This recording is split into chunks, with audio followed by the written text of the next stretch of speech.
My name is Daniel and I'm a photographer.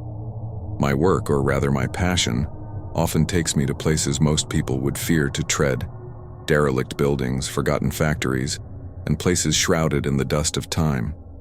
People call it urban exploration, but for me it was always a silent conversation with history. I prided myself on being a realist, a man who could find the logical explanation behind every strange noise and fleeting shadow. But one night I went to a place where all logic and all explanations died, and I came face to face with a truth that haunts me to this day. This is the story of the old Mercy General Hospital, located on the desolate outskirts of the city. It was shut down nearly 15 years ago due to a lack of funding and gross mismanagement. After its closure, it became a breeding ground for legends, tales of restless spirits of patients who died from negligence, whispers of wheelchairs rolling down empty corridors in the dead of night. But one story was more persistent, more disturbing than all the rest. It was the legend of Ward 7, also known as the Silent Ward. This was the section of the hospital where the terminally ill, those on the verge of death, were kept. The story went that even today, despite the hospital's power being cut for over a decade, the faint sound of patients' call bells could be heard ringing from the empty rooms, the final desperate calls for help from those who died waiting. The theme for my final year photography project was the sound of silence. For this Mercy General Hospital seemed like the perfect subject. I wanted to debunk the myth of the silent alarm. I was certain it was nothing more than a broken wire swaying in the wind. One night, armed with my camera, a flashlight, and a high-sensitivity sound recorder, I slipped into the hospital through a collapsed wall in the rear. The moment I stepped inside, a heavy, oppressive smell hit me, a mix of dust, decay, and the faint, lingering scent of old antiseptic. The silence was absolute, so profound I could hear the thumping of my own heart. I started by photographing the ground floor. The atmosphere was undeniably creepy, but nothing was out of the ordinary. Then, I began my ascent to the upper floors. Ward 7 was on the 3rd floor. With each step I took up the concrete staircase, the hospital's silence seemed to deepen, the air growing colder. When I reached the 3rd floor, a long, dark corridor stretched out before me. A rusted sign on the wall still read, Ward 7. The air here was colder, heavier. I had only taken a few steps when I heard it. Ding.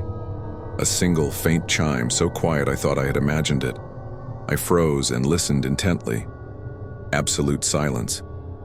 It must have been the wind, I told myself. I began taking photos of the empty patient rooms. In some rooms, remnants of the last occupants remained, an old paperback book, a child's crayon drawing taped to the wall. Seeing these was strangely moving.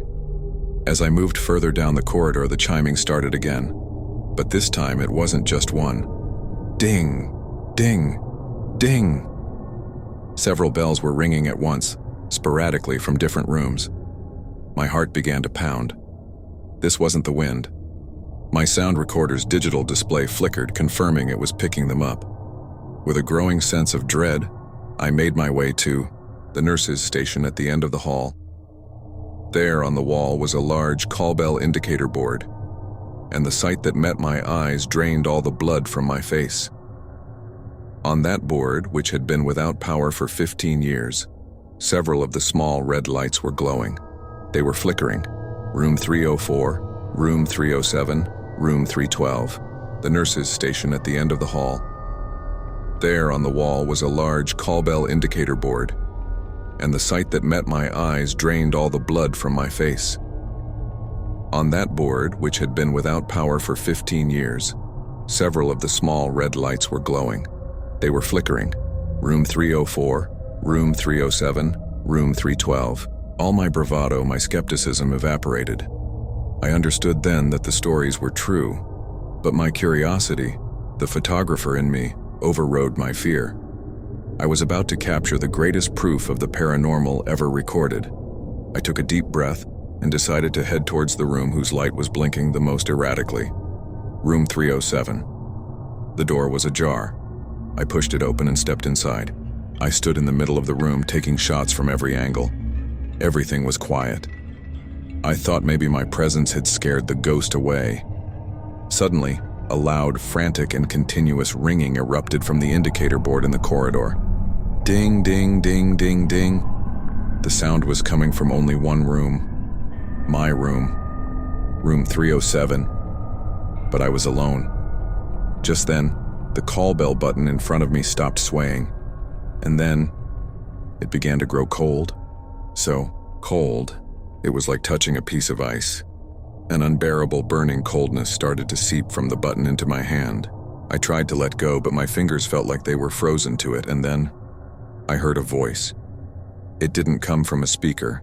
It echoed directly inside my mind. It was the weak, broken, dying whisper of an old man, and it was coming from the empty bed.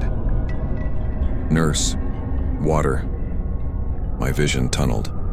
I wrenched my hand away from the button with a guttural scream. I didn't look back. I just ran. But the corridor was no longer the same. The door to every room was slightly open, and from behind each door, I could hear whispers, pained groans, desperate pleas for water. Long, dark shadows danced and writhed on the walls, twisting into unnatural shapes. I felt as if hundreds of unseen eyes were watching me. I kept running. Suddenly, the heavy double-steel doors at the end of the corridor slammed shut with a deafening boom, blocking my exit. I was trapped. The whispers were getting louder. In desperation, I saw a broken window in one of the rooms and jumped, crashing onto the tin roof of the floor below. I scrambled my way out of that cursed hospital. When I got home, I trembled for hours. When I finally found the courage, I checked my camera. Most photos were a blurry mess, but one photo, one from inside room 307, was perfectly clear. After that night, my life changed forever. I never submitted that project. I deleted those photos. But I can't delete the fear. Even now, sometimes, in the dead of night when all is quiet, I can still hear a very faint sound in my ears. Ding. It's a silent alarm, one that only I can hear. A reminder of the night I tried to capture the sound of silence, and the silence answered back.